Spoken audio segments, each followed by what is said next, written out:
سلام طعنا هابلنا كبراتها تلت مرب نيوس لومون كم تلمود بحدشتي زعباتاتن معبالتاتن اب عدنان اب زوانن كبابينا زلو معبالتات هيزلكم متقلخو بمجمريا ግን ቶም ቀንዲ ሎማዓንቲ ንሪኦም ዛዕባታት ዝርእሶም ከዘኻኽረኩም ኣምባሳደር ኣሜሪካ ኤርሚን ማሲንጋ ሎሚ ዝተፈላለዩ ልኡኻት ሒዙ መቐለ ኢትዮጵያ መቐለ ኣትዩ ኣሎ ዋና መምፅኢ መደቡ ዝምልከት ብዝርዝር ክሪኦ ኢና حدو شرحي أبي أحمد ناب تقرأي زملكت حدشتي تنقلت أب مسوار يركب كاب تقرأي كساب ناي أوباسانجو بيافرا كاب متما يوهانس كساب حزب تقرأين أمحران زي تحللخ سيرا بلتقنا لومون انتايلو بزعبا انتايو زبلون زرزر بيلنا واخون كوبلاي اتناي مودا تحبريتنا كخون زغل دما حيلتات منقس السودان أبزور حزب تراي سلسة درونات كم تحمشوشو زوزلو حبريتها تحبرو لو قدمي كلتا معلتا بيلو دما CH-95 استابحالت استراتيجيكاوي درون كم زحمشوشو ترقاقي زولو እዚን ከምኡ ድማ እቲ ኣብ ከባቢና ዝምሕብል ዘሎ ሓደ ምዕባለታትን እቲ ናይ ጽምዶ መንቀሳቐሳትን ኣብ ኢትዮጵያ ወይ እውን ኣብቲ ናይ ብልጽግና መንደር ዝፈጥሮ ዘሎ ራብሻን ጫውጫው ብልጽግናን እንታይ ይመስል ንዝብል ክንሪኦ ኢና ከምኡ እውን እቲ ኣብ ናይ ብልጽግና መራሒ ዝኾነ ኣብይ ኣሕመድ ዝንድናዝሖ ዘሎ ወረታት እንታይ ይመስል ዝብል እውን ብዝርዝር ክንሪኦ ኢና ኣቐዲመ ግን ሼር ግበርዎ ክብለኩም ይደሊ እዚ ሓበሬታ እዚ ናብ ኩሉ ማሕበረሰብና ንኽበፅሕ ሼር ምግባር ኣይትረስዑ ክብለኩም ይደሊ ክቡራት ተኸታተልቲ ናብቲ ናይ መጀመርያ ምድላውና حلفكم كلكم لو معنتي أمباسادر أمريكا بإثيوبيا زخونا إيرمين ماسينغا لومي استفلا لأخت ناي استفلا لهجرات دبلوماسيات حيزو مقالاتي لو وانا ممزي مدبو زملكات دما እቲ ኣብ መንጎ ኢትዮጵያን ኣብ መንጎ ትግራይን ዝምዕብል ዘሎ ወጥረታት ንዕኡን ምዕሳልን ንዕኡን መፍታሕን ኣብ መንጎ ትግራይን ኣብ መንጎ ኢትዮጵያን ዘሎ ፖለቲካዊ ረጽሚ ይኾነ እቲ ካልኦት ናይ መሰረታዊ ዝበሃሉ ኣገልግሎታት ምቁራጻት ናብ ናይ ሰላማዊ መፍትሒ ንኽበጽሑን እቲ ሃዋህው ኩናት ብኽልቲኡ ይቀጽ ዘሎ ንኽፈትሕን ዝብል መበገስ ገይሩ ከም ዝመፀን እዩ ዝነግረና ዘሎ ክብራት ተኸታተልቲ ሎማዓንቲ ኣብ ኣሉላ ባነጋ ማዕሩፋ ነፈርቲ እንተዓርፍ ተሎ ብኣምባሳደር ኣዲስ ኣለም ባሌማ ኣቀባበል ተገይሩሉ እዩ ከምኡ ድማ ናብ ናይ ኦፊስ ኦፍ ዘ ፕሬዚደንት ወይ ከዓ ናብቲ ናይ ትግራይ ፕሬዚደንት ኦፊስ ብምኻድ ምስ ምክትል ፕሬዚደንት ዝኾነ ናይ ኣማኒኤል ኣሰፋ ከም ዝተዘራረበ እዩ ዝንገር ዘሎ ክቡራት ተኸታተልቲ ኣብቲ ዋና ሓሳባቶም ድማ እቲ ዋና መምፅኡን እቲ ዋና መዘራረቢኦም ሓሳብ ድማ እቲ ኣብ መንጎ ኢትዮጵያን ኣብ መንጎ ትግራይን ዝምዕብል ዘሎ ርክብ ወይ ከዓ እቲ ረፅሚ እቲ ፖለቲካዊ ሽግር ሕዚ እውን ብሰላማዊ መንገዲ ንኽፍታሕ ዝገብር ሓደ ዘተ ንኽግበርን ናብ ፖለቲካዊ ዘተ ንኽመፅን ዝብል ሓደ ፃዕሪ ንምግባር እዮም መፅኦም ነይሩ ከምኡ ድማ ኣብ ትግራይ ይምዕብለሎ ዝበልዎ ክምዕብል ይኽእል እዩ ዝበልዎ ናይ ድርቂ ሃዋህው ከም ዘሎን እቲ ምስቲ ናይ ፖለቲካዊ ምስምስን ፖለቲካዊ ቁልውላውን ሕዚ ዝፍጠር ዘሎ ሓዊሱ ሽግር ንኸይፍጠር ሕዚ እውን ናይ ሰብኣዊ ሓገዛት ብዝተፈላለዩ መልክዑ ኣዋዲዶም ናብ ትግራይ ንኸባፅሑ ኩነታት ንኸመቻችውን ሃዋህው ንኽፍጠርን ዝብል ሓደ ሓሳብ እውን ከም ዝተዛተዩ እዩ እዚ ሓደ ሓበሬታ በፂሕና ዘሎ ማለት እዩ ክቡራት ተኸታተልቲ እዚ ፅቡቕ ነገር እዩ ብዝድገፍ ነገር እዩ እንተኾነ ግን ሕዚ እውን ትግራይ እትደራደረሉ ግዝኣት ከም ዘየለ ግን ኣነ ጼርካ ምፍላጥ የድሊ ማለት እዩ ክቡራት ተኸታተልቲ ኣብዚ ነገር እዚ ኩሉ እቲ ማሕበረሰብ ዓለም ይኹን እቲ ኮሚኒቲ ናይ ትግራይ ክፈልጦ ዘለዎም ክደፍእሉ ዘለዎም ከምኡ እቶም ናይ ትግራይ ፖለቲከኛታት ክደፍእሉ ዘለዎም ነገር እንተሃለዎ እቲ ናይ ትግራይ ግዝኣት ወይ ከዓ እቲ ናይ ርስቲ ናይ ትግራይ ይመለስ እሞ ሽዑ ኤቭሪቲንግ ኩሉ ነገር ብሰላም ክፍታሕ ይኽእል እዩ ፖለቲካዊ ድርድርና እውን ክንቅፅል ንኽእል ኢና ዝብል ነገር ሕዚ እውን ጠንካራ ዝኾነ ኣቋም ካብ ትግራይ ክህሉ ይግባእ ክብለኩም ይደሊ ክቡራት ተኸታተልቲ እዚ እውን እዩ ካብ መረብ ኒውስ ካብዚ ዕለታዊ መልእኽትና ከነመሓላለፍ ንደሊ እንተኾነ ግን እቲ ናይ ሎማዓንቲ መፅኡ ዘሎ ናይ ኣምባሳደር ማሲንጋ ኤርሚን ማሲንጋ ልኡኽ ኣብዚ ነገር እዚ መፍትሒ ይቕምጥ ዶ ኣይቕምጥን ዝብል ካሊእ ጉዳይ ኮይኑ እዚ ነገር እዚ ሕዚ እውን ክፍታሕ እቲ ኣብ ፍቕዱ ኬንዳ ተደብርዩ ዘሎ ህዝብና ሰላማዊ ብዝኾነ መንገዲ ፀጥትኡ ተሓሊሉ ሰላሙ ተሓሊሉ ናብ ዓዱ ንኽምለስ ከምኡ እውን እቲ ተወሪሩ ብወረርቲ ሓይልታት ብዘይ ሕጋውያን ምምሕዳራት ዝምራሕ ዘሎ ግዝኣት ናይ ትግራይ ዝኾነ ሙሉእ ዞባ ምዕራብ ትግራይ እውን ብሕጋዊ መንገዲ ናብ በዓል ወንኡ ንኽምለስ كومونيتي اب ኢትዮጵያን ኣብ ትግራይን ዝምዕብል ዘሎ ደበና ኩናት ድማ ሃፊፉ ንኽተርፍን ኣብ መንጎ ክልቲአን ዘሎ ዘይመረድዳእ ናብ ፖለቲካዊ ዘተ ተመሊሱ ኩሉ ነገር ሰላማዊ ንክኸውንን ዝብል ሓደ ዓብይ ዝኾነ ዘተ እናተኻየደ ከም ዝርከብ እዩ ዝበፅሐና ሓበሬታ ቃልዮ ዘሎ ክብረት ተኸታተልቲ ናብቲ ናይ ቀፀለ ሓበሬታና ክሕልፈኩም ከለኹ ከዓ ኣብዚ መዓልታት እዚ ብጣዕሚ መዘራረቢ ኮይኑ ዘሎ ሓድሽ ሸርሒ ኣብይ ኣሕመድ ናብ ትግራይ ዝምልከት ሓድሽቲ ተንኮላት ኣብ መስዋር ይርከብ ካብ ትግራይ ክሳብ ናይ ኦባሳንጆ ቢያፍራ ካብ መተማ ዮሃንስ ክሳብ ህዝብታት ትግራይን ኣምሓራን ናይ ምብላዕ ዝተሓላለኸ ሴራ ብልፅግና ዝብል ሓደ ብጣዕሚ ኩላትና ድምፂ ክንኮነሉ ዝግባአና ኩላትና ድማ ክንቃወሙን ክንኩንናን ዝግባአና ተንኮል ናይ ኣብይ ኣሕመድ ኣሎ። ይህ ህዝብ በአፄ ዮሐንስ ጊዜ በነበረ ሁኔታ ምን እንደደረሰበት ያውቃል። በጣሊያን ጊዜ ምን እንደደረሰበት ያውቃል። ትግል፣ ፍልሚያ፣ ውጊያ ለእናንተ አዲስ ጉዳይ አይደለም።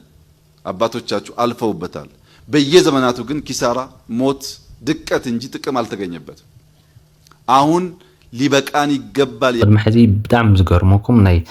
ብልፅግና መራሒ ዝኾነ ኣብይ ኣሕመድ ቅድሚ ሕዚ ኣብ ቢሮ እናፀውዐ እዩ ነይሩ ሓለፍቲ ዘባልዕ እቲ ሲስተሙ ከምኡ እዩ ነይሩ። ቅድሚ ሕዚ ኣብ ናቱ ቢሮ እናፀውዐ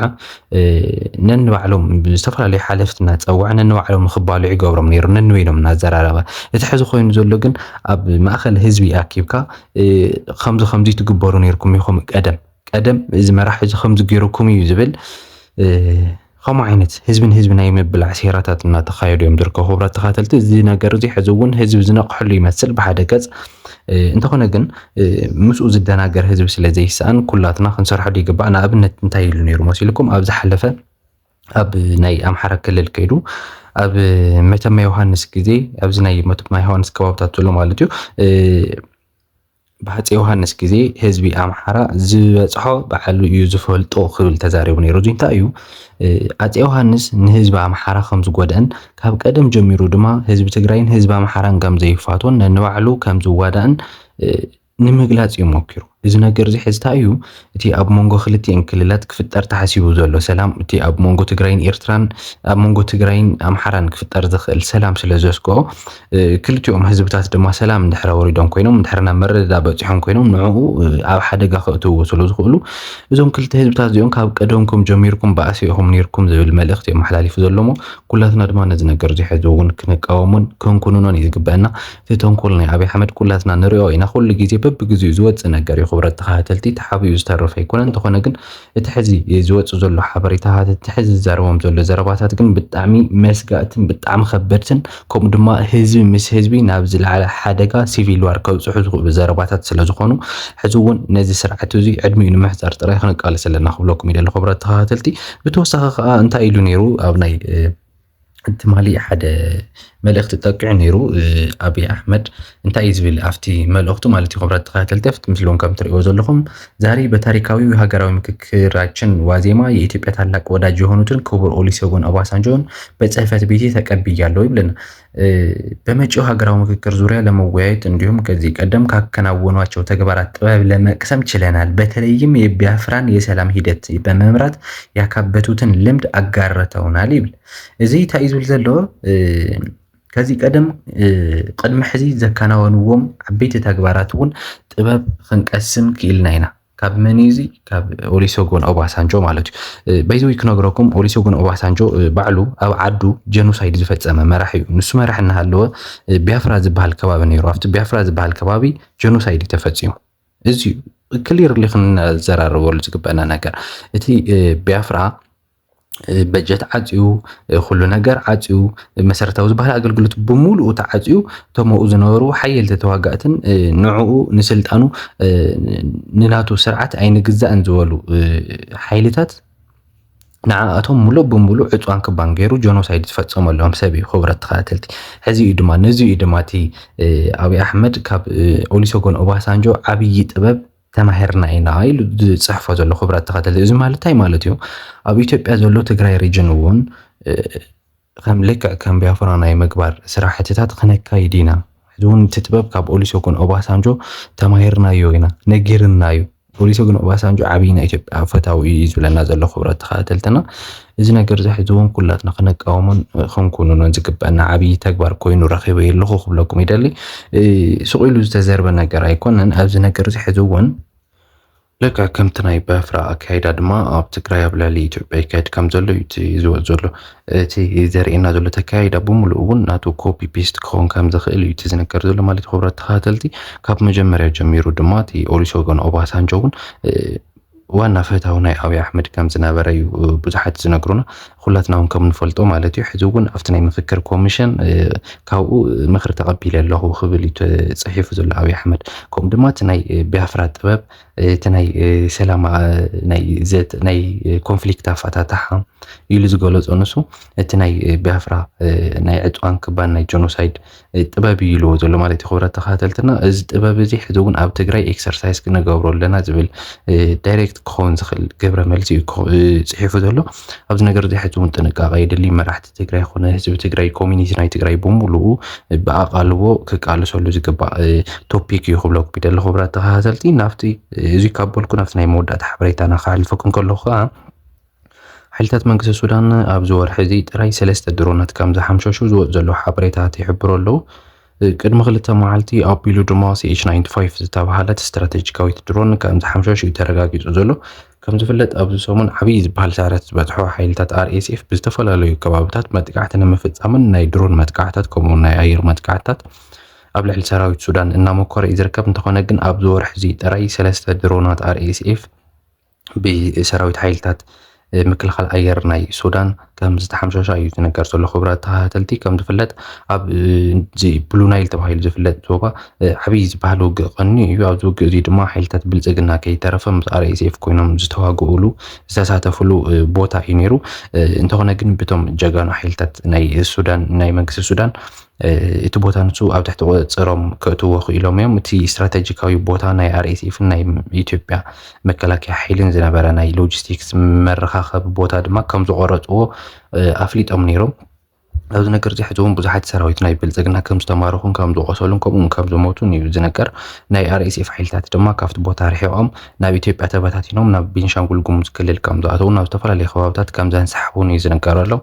ናይ መቐፀልታ ኸውን ዝኽእል ከዓ ሕዚ ሓይልታት RSF ብድሮን ከካይድዎ ዝሓስቡ ዘለው መጥቃዕታት እናወሰኹ ብምምፃእ ኣብ ዝተፈላለዩ ከባቢታት ናይ ሱዳን መጥቃዕቲ ክፍጽሙ ሞኪሮም ኣለው ኣብዚ ውሽጢ 3 ወርሒ ግን ኣብዚ ውሽጢ ሓደ ወርሒ ድማ ሰለስተ ድሮናት ብሓይልታት ሱዳን ተዋቂዐን ክወድቃ ኽኢለን ኣለዋ ማለት እዩ خبرات ተኸታተልቲ ሕዚ እውን እቲ ናይ ሱዳን ኩናት በብግዚኡ ዝቕፅለሉ ሃዋህው ይቐፅሉ ዘሎ ኣብዚ ነገር እዚ ግን ሓይልታት ሱዳን ሕዚ እውን ዓብዪ በይቲ ዝበሃሉ ዓወታት እናመዝገቡ ከም ዝርከቡ እዮም ካብቲ ከባቢ ዝወፁ ዘሎ ሓበሬታታት ዘመላኽቱ ዘለዉ خبرات ተኸታተልቲ እሞ ሎማዓንቲ ነበረና ምድላው ኣብዚ ዛዚምና ኣለና እቲ ናይ ብልጽግና ሴራ ሕዚ እውን ኩላትና ክነቃልዑን ህዝብና ክነንቀሐሉን ይግበአና ክንብለኩም ካብዚ ካብ መረብ ኒውስ ንሕልፎ ናይ ሎማዓንቲ መልእኽትና እውን ንሱ ይኸውን ልክዕ ከምቲ ናይ ናይጄርያ ቢያፍራ ዘሎ ኣካይዳ ኣብ ትግራይ ኣብ ኢትዮጵያ እውን ከምኡ ዓይነት ኣካይዳ ክኸይድ ዝብል ናይ ሓደ ደንቆሮ ዝኾነ መራሒ ሃገር ኣብይ ኣሕመድ ክፀሓፍ ሰሚዕና ኣለና እዚ ነገር እዚ ሕዚ እውን ቃል በቃል ዝተፃሕፈ ነገር ኮይኑ ኣሎ ኣብ ልዕሊ ትግራይን ተጋሩን ዘለዎም ፅላእት ድማ ሕዚ እውን በብግዚኡ እናገለፁልና ይመፁ ስለ ዘለው ኩላትና ኣብዚ ነገር እዚ ሕዚ እውን بتخرج كنك على سيك بأنه خلوكم يدل خبرات تخاتلتي انت عنك نابزي زازي ملاهو سلام